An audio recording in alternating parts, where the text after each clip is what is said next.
Hi, Demetrius Sherrod here in the Cobb TV studios for Chatting with the Chief.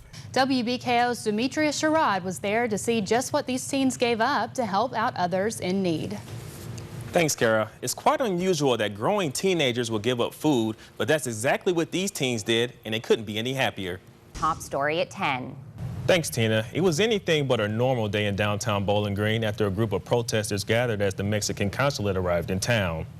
Starting this Friday, April 26th, you'll see Cobb firefighters in the community holding booths such as these for Give Burns the Boot campaign. The police department keeps a running record of all tactical first aid deployments. And the department feels that by having the community affairs officers together within a central location, it'll help in the efficiency of connecting with the community. It was near this area that I'm currently standing that the AT&T worker discovered the box of ashes. Police believe that due to the condition of the box, it may have been left out here for several years.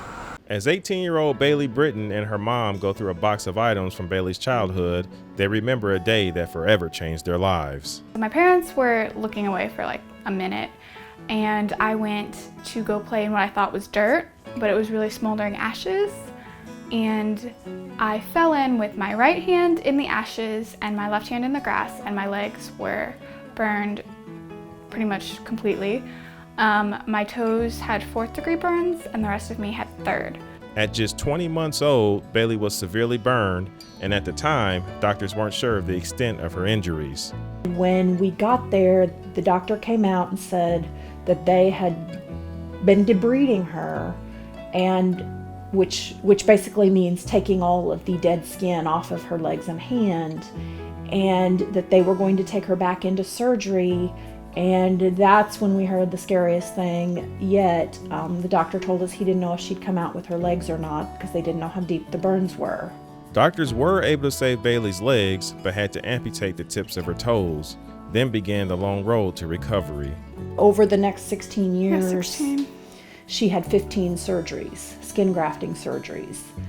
She did have pins put in her toes at one point. Because my toes would not touch the ground. They were curled not straight from the skin tightening on top of her foot and the bones trying to grow, but the skin does not, scar tissue does not grow like regular skin, so that was an issue.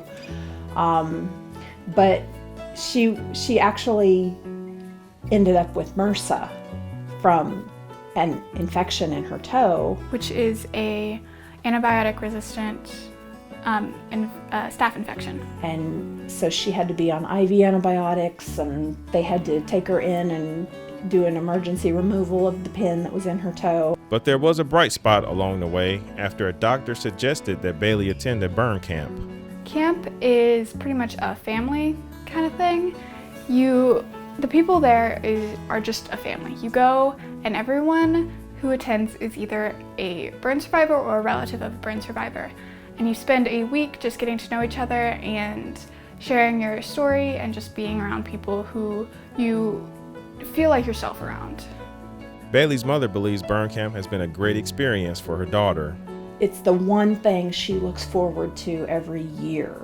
I kind of think it's like a freedom for her to not have to worry about what somebody's going to think or say. She's been through quite a lot, but camp has really been wonderful. Burn camp is funded by the Give Burns the Boot campaign.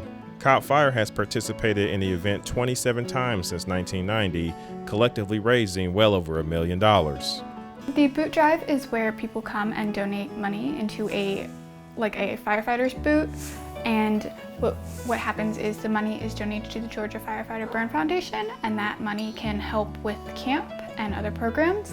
And it really helps because at camp, no child actually pays to go. Everything is provided from donations, and it's great because the parents don't have to worry about paying for it, and it's just a great thing. Starting this Friday, April 26th, you'll see Cobb firefighters in the community holding booths such as these for Give Burns the Boot campaign. Now, not only do these funds help programs such as Burn Camp, but also other initiatives such as fire safety and prevention education. Both Bailey and her mother are extremely grateful for the efforts of the community to make programs like this possible. They get out there and they work for those donations, and And without all of that, it just wouldn't be possible, and we would not probably have had the positive experiences in our life that we have had. The best summers of my life I have spent at camp, and it's great. Cobb County 911. Each day, Cobb County first responders are dispatched to life-threatening situations. But what happens when police are first on the scene and immediate first aid care is needed? I talked to Detective Hammond to find out how the police department's tactical first aid program is helping officers in the field. So we started our tactical first aid program here in Cobb County.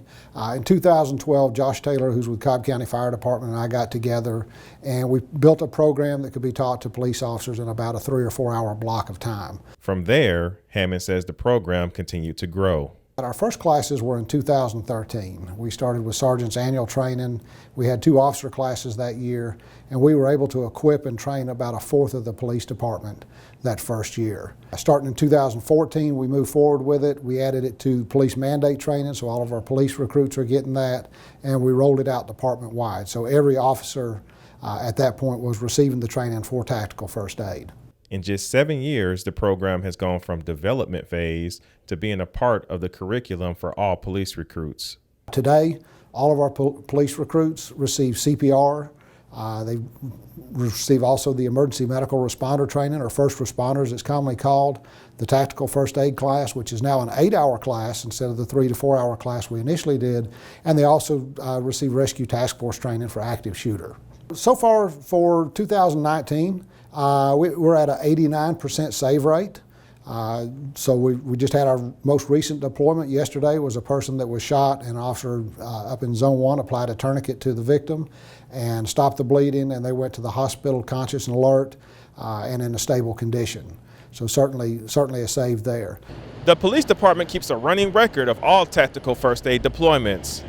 Overall, there have been 60 positive outcomes for an 85% cumulative save rate, with tourniquet intervention having the highest positive outcome. Well, there's 60 people walking around today because a police officer took the time and the effort to save that life, to use his training, use the equipment they were provided with, and make a difference. Hi, Demetrius Sherrod here in the Cobb TV studios for Chatting with the Chief. And today I'm joined by a special guest from the Public Information Office, Officer O'Hara. How are you doing today? Today you wanted to discuss a serious topic that we have seen, unfortunately, way too often in the media, and mass shootings. All right, well, thanks, Chief, for stopping by and sharing that information. We always appreciate your visit, and the haircut looks good. Thank you, thank you.